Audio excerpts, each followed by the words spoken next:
ಬೆಳೆಯುವ ಪೈರಿಗೆ ಬೆಂಕಿ ಇಟ್ಟ ಬ್ಯಾಂಕ್ ಉದ್ಯೋಗಿ. ಕಳೆ ಔಷಧಿ ಸಿಂಪಡಿಸಿ ಬೆಳೆ ನಾಶಪಡಿಸಿದ ದುಷ್ಕರ್ಮಿಗಳು.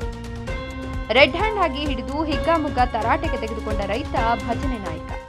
ದೇಶಕ್ಕೆ ಅನ್ನ ಬೆಳೆದು ಕೊಡುವ ರೈತನಿಗೆ ಎಲ್ಲ ಸಮಸ್ಯೆಗಳು ಕಾಡುತ್ತವೆ. ಪ್ರಭಾವಿಗಳು, ರಾಜಕಾರಣಿಗಳು ತಿಳಿದವರೇ ರೈತನಿಗೆ ಶತ್ರುಗಳಾಗ್ತಿದ್ದಾರೆ. ಮನುಷ್ಯನ ಮೇಲಿನ ದ್ವೇಷವನ್ನ ಬೆಳೆಯ ಮೇಲೆ ತೋರಿಸಿ ರೈತನ ಜೀವನ ಮತ್ತು ಜೀವನಕ್ಕೆ ಕೊಳ್ಳಿ ಇಡುತ್ತಿದ್ದಾರೆ. ಇಲ್ಲೊಂದು ತಾಂಡದ ಗಿರಿಜನ ರೈತರ ಕೃಷಿ ಹೊಲಕ್ಕೆ ಕಳೆನಾಶಕ ಹೊಡೆದು ಇಡೀ ಬೆಳೆಯನ್ನ ನಾಶಪಡಿಸಿದ್ದಾರೆ. ಪ್ರಭಾವಿಗಳ ದುಷ್ಕೃತ್ಯದ ಅಟ್ಟಹಾಸ ಹೇಗಿದೆ, ಅಂಥವರ ಮೇಲೆ ಪೊಲೀಸರು ಯಾಕೆ ಇನ್ನೂ ಕ್ರಮ ಕೈಗೊಂಡಿಲ್ಲ ಅಂತ ಪ್ರಶ್ನಿಸಬೇಕಾದ ಘಟನೆ ಇಲ್ಲಿದೆ ನೋಡಿ.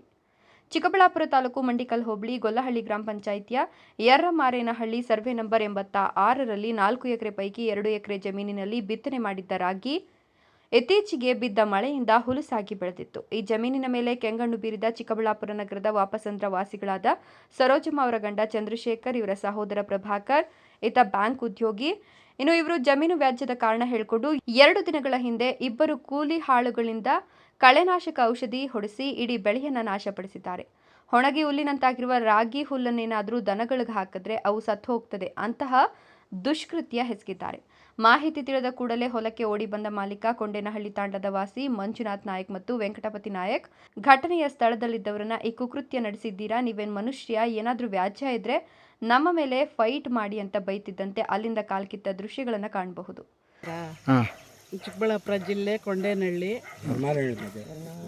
ಯರ್ಮಾರೇನಹಳ್ಳಿ, ಕೊಂಡೇನಹಳ್ಳಿ, ಅಶ್ವತ್ಥಮ್ಮ, ಮಂಡ್ಕಲ್ ಹೋಬಳಿ. ಇದು ಅಗ್ರಿಮೆಂಟ್ ಮಾಡಿಕೊಂಡು 30 ವರ್ಷ ಆಗಿದೆ. ನಾವು ಕೊಟ್ಟಿಲ್ಲ ಅಂತ ಟಾರ್ಚರ್ ಕೊಟ್ಟು ಈ ಥರ ಮಾಡಿದ್ದಾರೆ ಅವರು. 30 ವರ್ಷದಿಂದ ನಾವು ಇಷ್ಟು ವರ್ಷ ಮಾಡ್ತಿದ್ದೀವಲ್ಲ, ಅವರು ಮಾಡಬೇಡಿ ಅಂತ ಹೇಳಬೇಕಾಗಿತ್ತು. ಮುಂಚೆನೇ ಹೇಳಬೇಕಾಗಿತ್ತು. ನಮ್ಗೆ ಹೇಳಿಲ್ಲ, ನಮ್ಗೆ ಗೊತ್ತಿಲ್ಲದೆ ಬಂದು ಈ ಥರ ಮಾಡಿದ್ದಾರೆ. ನನ್ನ ಹೆಸರು ಮಂಜುನಾಯಕ್ ಅಂತ, ಇದೇ ಕೊಂಡೇನಹಳ್ಳಿಯವರು ಇರೋರು. ನಾವು ಅಪ್ಪನಿಗೆ ಜಮೀನು ಸೇಲ್ ಮಾಡಿಕೊಟ್ಟಿರೋದು ಸರ್, ಭಜನೆ ನಾಯಕ್ ಅಂತ. ಭಜನೆ ನಾಯಕ್ ಅವ್ರ ಮಗ ನಾನು. 1995ರಲ್ಲಿ ನಮಗೆ ಸೇಲ್ ಡೇಟ್ ಮಾಡಿರೋದು. ಅದನ್ನು ಬಂದುಬಿಟ್ಟು ನಾವು 30 ವರ್ಷದಿಂದ ನಾವೇ ಪೊಸಿಷನ್ ಆಗಿದ್ದೀವಿ ಸರ್. ಕೆಳಗಿನ 2 ವರ್ಷಗಳಿಂದ ನಮಗೆ ಈ ಥರ ತೊಂದರೆ ಮಾಡ್ತಾರೆ ಸರ್. ಬೆಳೆ ಬೆಳೆಯುವಾಗ ಆವತ್ತಿಂದ ನಮ್ಮ ಪೊಸಿಷನ್ ಬಿಡಬೇಕಂತ ಅವ್ರು ಕೇಳ್ತಾ ಇರೋದು. ನಾವು ಬಿಡ್ತಾ ಇಲ್ಲ ಸರ್. ಆವತ್ತಿಂದ ನಾವು ತಗೊಂಡು ನಾವು ಮಾಡಿರೋದು ಸರ್. ಅವರಂತೂ ನಮ್ಗೆ ₹1 ದುಡ್ಡು ವಾಪಸ್ ಕೊಟ್ಟಿಲ್ಲ. ನಮ್ಮ ಮೇಲೆ ಎಲಿಗೇಷನ್ ಹಾಕೋರೆ. ನಾವು ಕೋರ್ಟಲ್ಲಿ ಕೇಸ್ ಹಾಕಿದ್ದೀವಿ ಸರ್. ಇವಾಗ 2015ರಿಂದ ಕೇಸ್ ನಡೀತಾ ಇದೆ. ಅವ್ರಿಗೆ ರಿಜಿಸ್ಟ್ರೇಷನ್ ಮಾಡಿಕೊಡಿ ಅಂದರೆ ಒಬ್ಬರು ಮಾಡಲ್ಲ ಸರ್. ಅದರಲ್ಲಿ ಬೇರೆ ಅವರು ಹೇಳೋದೇನು ಮಾತಂದರೆ, ನಿಮ್ಮಿಂದ ಏನಾಗುತ್ತೋ ಅದಾಗಲಿ, ಅದು ಬೇರೆ. ಮತ್ತು ಇದು ತಗ್ಗು ಜಾತಿ ನಾನು ಕೊಡಕಲ್ಲ ಅಂತ ತೆಲುಗಲ್ಲಿ ಹೇಳ್ತಾರೆ ಸರ್. ಅವರು ಕೀಳು ಜಾತಿಯವರು ಅಂತ ಸರ್. ನಾವು SC/ST ಕ್ಯಾಟಗರಿಯಿಂದ ಅಂತ.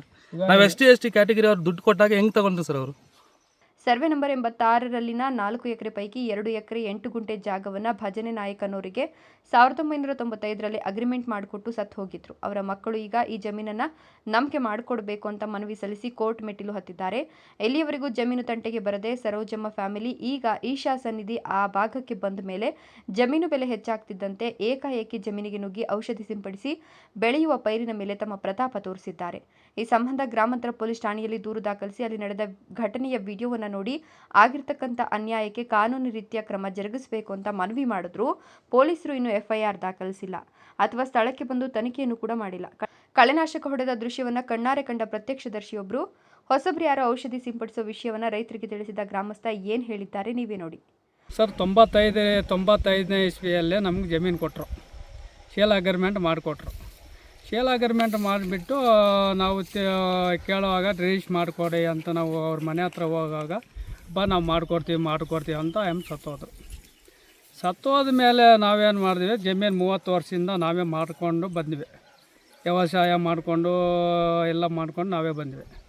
ಆವಾಗ ನಾವು ಇನ್ನೊಂದು ಸತಿ ಹೋಗಿ ಅವ್ರ ಮನೆ ಹತ್ರ ಕೇಳುವಾಗ ರಿಜಿಸ್ಟ್ರ್ ಮಾಡಿಕೊಡಿ ಅಂತ ಹೇಳುವಾಗ ನಾವು ಮಾಡಿಕೊಡ್ತೀವಿ ಅನ್ನೋ ಚಂದ್ರಪ್ಪ ಸತ್ತೋದ್ಮೇಲೆ ಅಮ್ಮ ಸ್ವರಾಜಮ್ಮ ಮಾಡಿಕೊಡ್ರಿ, ನಾವು ಮಾಡಿಕೊಡಲ್ಲ, ನಮ್ಮದು ಜಮೀನು ಅದು ಕೊಟ್ಟಿರ್ತೀವಿ, ನಾವು ಮಾಡ್ಕೊಡೋಕೆ ಬರಲ್ಲ ಅಂತ ಸ್ವರಾಜಮ್ಮ ಹೇಳ್ದ. ಆವಾಗ ಮೊನ್ನೆ ಬಂದು ಶನಿವಾರ ಸಾಯಂಕಾಲ 3:30ಗೆ ಬಂದು ಔಷಧಿ ತಂದು 1,500 ಡಬ್ಬ ಅದು ಲೀಟ್ರು ತಂದು ಹೊಡಿತಾ ಇದ್ದರು. ನಾನು ಮೇಲ್ಗಡೆ ಇದ್ದೆ ಎತ್ತುಗಳು ಬಿಡ್ಕೊಂಡು. ಅವು ಶಿವು ಬಂದು ಅಣ್ಣ ನಿಮ್ಮ ಜಮೀನಲ್ಲಿ ಏನೋ ಮಾಡ್ತಾವ್ರೆ ನೋಡಿ ಅಂತ ಹೇಳ್ದ. ಬಂದು ನೋಡಿದೆ, ಅಷ್ಟೊತ್ತಿಗೆ ಇದು 1.5 ಎಕರೆ ಔಷಧಿ ಹೊಡೆದಾಕ್ಬಿಟ್ಟಿದ್ದು. ಏನಣ್ಣ ಹಿಂಗೆ ಔಷಧಿ ಹೊಡಿತಾ ಇದ್ದೀರಿ ಅಂದರೆ, ನಮ್ಮದು ಜಮೀನು ಅದು, ನೀವು ಯಾರು ನಮ್ಗೆ ಕೇಳೋಕ್ಕೆ, ನಮ್ಮ ಜಮೀನಲ್ಲಿ ನಾವು ಔಷಧಿ ಹೊಡಿತಾ ಇದ್ದೀವಿ ಅಂತ ಹೇಳಿದ್ರು. ಅಲ್ಲಣ್ಣ, ಇನ್ನು ಹಿಂಗೆ ಅನ್ಯಾಯ ಮಾಡಿಬಿಟ್ರೆ ನಾವು ಏನು ಮಾಡೋದು, 70,000 ಖರ್ಚಾಗಿದೆ 1,500 ಎಕರೆಗೆ. ಕೂಲಿಯವರನ್ನು ಇಟ್ಕೊಂಡು ನಾವೆಲ್ಲ ವ್ಯವಸಾಯ ಮಾಡಿದ್ದೀವಿ ಅಂದರೆ ನಂದು ಜಮೀನದು ನೀವು ಅವ್ರು ಕೇಳೋಕೆ ನನಗೆ ಅಂತ ಅವನು ಪ್ರಭಾಕರ್ ಹೇಳ್ದ. ಆದ್ರಿ 30 ವರ್ಷದಲ್ಲಿ ಅಗ್ರಿಮೆಂಟ್ ಮಾಡಿಕೊಟ್ರು. ಮತ್ತೆ ಹೋಗಿ ಕೇಳ್ತಾನೆ ಇದ್ದೀವಿ ನಾವು. ಹೋಗಿ ಕೇಳಿದ್ರೆ ನಾಳೆ ಮಾಡ್ಕೊಡ್ತೀವಿ ಮತ್ತೆ ಮಾಡ್ಕೊಡ್ತೀವಿ ಅದು ಇದು ಅಂತ ಹೇಳ್ತಾ ಇದ್ರು. ವೆಂಕಟಲಕ್ಷ್ಮಮ್ಮ ತೀರ್ಕೊಂಡ್ರು. ವೆಂಕಟಲಕ್ಷ್ಮಮ್ಮ ತೀರ್ಕೊಂಡ ಮೇಲೆ ಚಂದ್ರಶೇಖರ್ ನಾನು ಮಾಡ್ಕೊಡ್ತೀನಿ ಅಂತೇಳಿ ಬರೋದು. ಇನ್ನು 2 ಅಗ್ರಿಮೆಂಟ್ ಮಾಡಿಕೊಟ್ರು. 50,000 ಒಂದು ಸಲ, 80,000 ಒಂದು ಸಲ, 90,000 ಒಂದು ಸಲ ಕೊಟ್ಟು 2,20,000 ಸೇರಿದೆ ಸರ್. ಅವ್ರಿಗೆ 20,000 ಸೇರಿದೆ ಸರ್. ಇವಾಗ ಒಂದು 3 ವರ್ಷದಿಂದ ನಮಗೆ ಇದ್ದಿದ್ದು ಟಾರ್ಚರ್ ಕೊಡ್ತಾ ಇದ್ದಾರೆ ಸರ್ ಅವರು. ಯಾವಾಗ ಜಮೀನುಗಳ ರೇಟ್ಗಳು ಜಾಸ್ತಿ ಆಗೋಯ್ತೋ ನಮಗಿದ್ದಿದ್ದು ಟಾರ್ಚರ್ ಕೊಡ್ತಾ ಇದ್ದಾರೆ ಸರ್. ಮಾಡ್ಕೊಡಲ್ಲ, ಕಿತ್ಕೊಳ್ಳೆ, ಶಾಟ ಕಿತ್ಕೊಳ್ಳೆ, ಏನು ಮಾಡ್ತೀಯ ಸೂಳೆ ಅಂತ ಕೇಳ್ತಾಳೆ ಸರ್. ಅಷ್ಟಕ್ಕೆ ಮುಂಚೆ ಹೋಗಿ ಕೇಳಿದ್ರೆ ಅಮ್ಮ ಮಾಡ್ಕೊಡ್ತೀವಮ್ಮ, ಅವರಿಲ್ಲಪ್ಪ ದುಡ್ಡು ತಗೊಂಡ್ರು ಹೊರಟೋದ್ರು ನನ್ನ ಮಕ್ಕಳು ಅಂತ ಅವ್ರನ್ನ ಬೈಕೊಳೋದು. ನಿಜಾನೇನೋ ಅಂತೇಳ್ಬಿಟ್ಟು ನಾವು ನಂಬಿಬಿಟ್ಟು ಅವರಿಲ್ಲ ಇವ್ರೇನು ಮಾಡ್ತಾರೆ ಅಂತೇಳಿ ನಂಬಿಬಿಟ್ಟು ನಾವು ಇಷ್ಟು ದಿನ ನೋಡ್ಕೊಂಡು ಬಂದಿದ್ದೀವಿ ಸರ್. ಬರೋದು ಏನೇನೋ ಬೈಕೊಳೋದು, ಏನು ನಾವು ಮಾಡ್ಕೊಡಲ್ಲ, ಏನು ಕಿತ್ಕೊತೀರಾ ಅದು ಇದು ಅನ್ನೋದು ಏನೇನೋ ಮಾಡ್ತಾರೆ ಸರ್. ಎಷ್ಟು ಸಲ ಕಾಲು ಹಿಡ್ಕೊಂಡಿದ್ದೀವಿ ಸರ್. ಮಾಡ್ತಾರೆ ಸರ್. ಕಾಲು ಹಿಡ್ಕೊಂಡಿದ್ದೀವಿ ಸರ್. ಈಗೂ ಕೇಳ್ಕೊಂತೀವಿ ಅಪ್ಪ ಏನೋ ಒಂದು ನ್ಯಾಯ ಮಾಡೋಣ ಬನ್ನಿರಿ.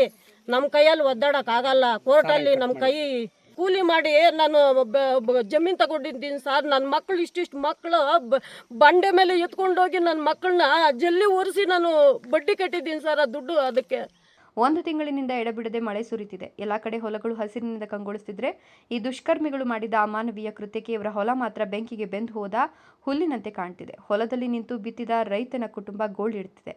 ಈಗಲಾದರೂ ಪೊಲೀಸರು ತನಿಖೆ ನಡೆಸಿ ನೊಂದ ರೈತ ಕುಟುಂಬಕ್ಕೆ ನ್ಯಾಯ ಒದಗಿಸ್ತಾರಾ? ಕಾದ್ ನೋಡಬೇಕಿದೆ.